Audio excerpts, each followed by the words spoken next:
Welcome back to Narrations. Motherhood is often described as beautiful, fulfilling, and magical. But no one talks about the exhaustion, the invisible labor, and the impossible expectations that quietly pile up behind the scenes. Tonight's story is about three mothers who finally decide they've had enough of trying to be perfect. This is Bad Moms. It's about pressure, about rebellion, and about the moment when doing everything right becomes completely impossible. Amy Mitchell's life runs on a schedule so tight it barely leaves space to breathe. Every morning begins before sunrise. She prepares breakfast for her children, signs school forms, organizes backpacks, and rushes them out the door before speeding off to work. At the office she deals with endless deadlines and demanding clients, all while answering texts from teachers and coordinating after-school activities. On the surface, Amy looks like she has everything together. But underneath the routine is exhaustion. Her marriage, once full of affection, has quietly drifted into something hollow. Her husband Mike spends most of his time at home playing video games and avoiding responsibility. Amy continues carrying the entire weight of the household, emotionally, financially, and logistically. Her children attend a competitive private school where expectations for parents are just as intense as expectations for students. The school's PTA is run by Gwendolyn James, a woman who embodies perfection with almost frightening dedication. Gwen organizes every bake sale, fundraiser, and committee meeting with obsessive precision. She expects the same level of devotion from every other mother. Amy tries to keep up. She signs up for volunteer duties. She bakes cupcakes late at night. She attends meetings even when she is already exhausted. But the pressure keeps building. One night, after another long day of work, errands, and school obligations, Amy makes a discovery that finally pushes her past her breaking point. She finds messages on Mike's laptop revealing that he has been having an online affair with a cam girl. The betrayal is humiliating. But what hurts even more is realizing how little effort he has been putting into their life together while she has been sacrificing everything to keep their family functioning. Amy reacts immediately. Instead of quietly absorbing the disappointment the way she usually does, she tells Mike to leave. Suddenly she is not only overwhelmed, she is alone. Single motherhood was never part of her carefully managed routine. The following day Amy arrives at a PTA meeting already stretched thin.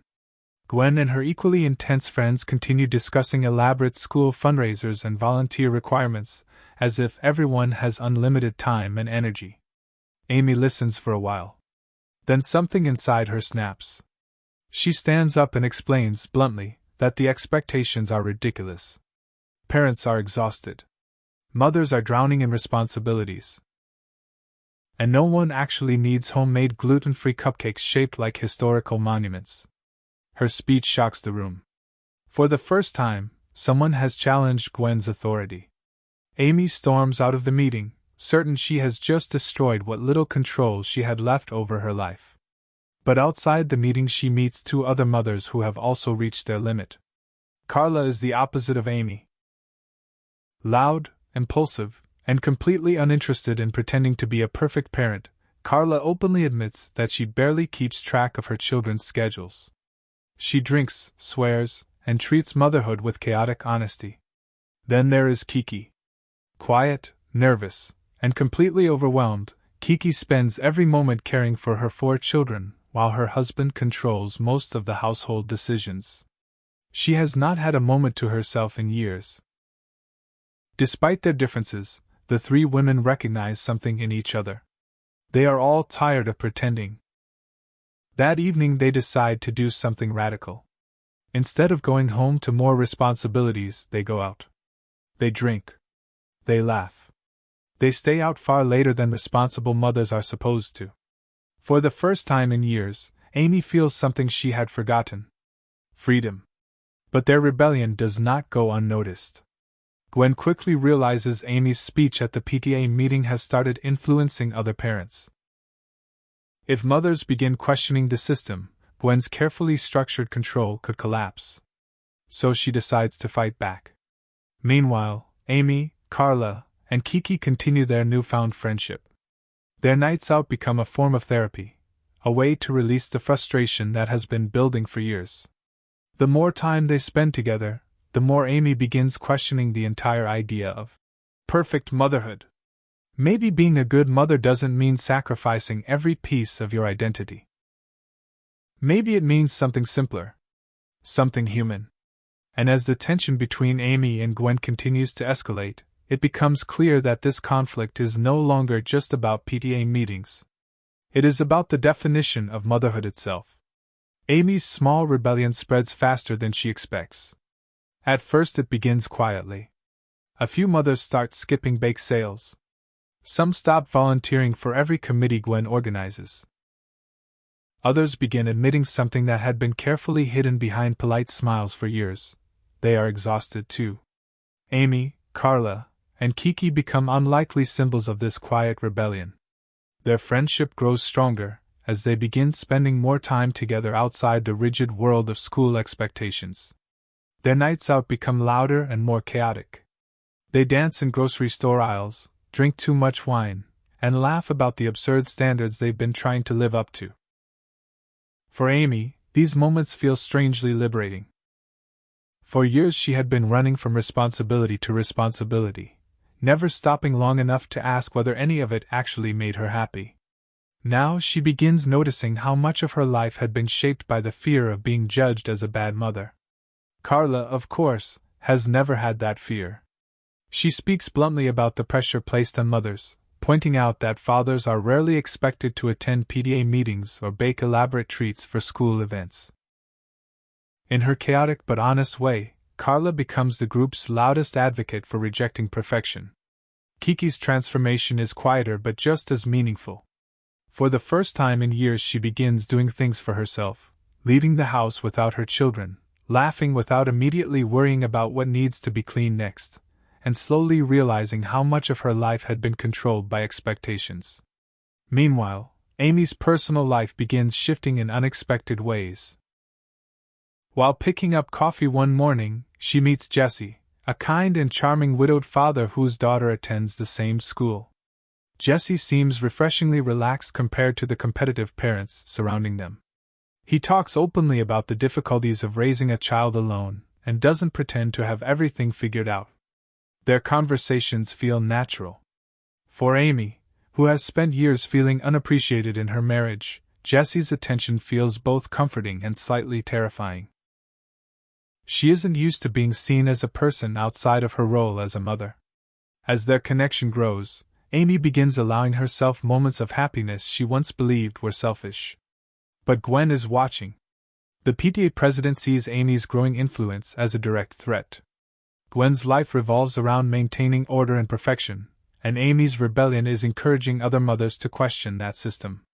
Determined to regain control, Gwen publicly criticizes Amy's parenting. She points out the nights Amy has spent out with friends, suggesting that Amy's children are suffering because their mother has become irresponsible. The confrontation escalates during a school event, where Gwen humiliates Amy in front of other parents and teachers. She frames Amy's behavior as selfish and reckless, turning the conversation back toward the idea that a good mother must always put her children first. For a moment, Amy doubts herself. The guilt she has carried for years begins creeping back in. But this time something is different. Instead of shrinking away, Amy realizes that Gwen's definition of motherhood is exactly what has been making everyone miserable. So Amy makes a bold decision. She announces that she will run against Gwen for PTA president. The idea sounds ridiculous at first. Amy has never been interested in school politics. She barely has time to keep her own life together. But Carla and Kiki immediately support her. Their campaign becomes chaotic and unconventional, the opposite of Gwen's carefully polished image. Instead of promising perfection, Amy promises honesty. She talks openly about how hard parenting really is. She admits that mothers are tired. She admits that sometimes dinner comes from a drive-through window. And surprisingly, the other parents begin listening. The night of the PTA election arrives with more tension than anyone expected. Gwen gives a polished speech about discipline, responsibility, and maintaining high standards for the children's future. Then Amy stands up. Her speech is messy, unpolished, but deeply real. She tells the room that motherhood should not require constant exhaustion. That children don't need perfect parents, they need parents who are present, honest, and human. She admits that she has made mistakes. She admits she is still figuring things out. But she also reminds the room that loving their children should not mean losing themselves completely. The speech resonates with parents who have been quietly struggling under the same pressure. When the votes are counted, Gwen loses. Amy wins. But the victory is not really about the PDA position. It's about redefining what being a good mom actually means. Later, Amy returns home to her children with a new sense of balance. She apologizes for the moments when stress made her distant, but she also explains something important. Taking care of herself does not make her a bad mother. It makes her a better one.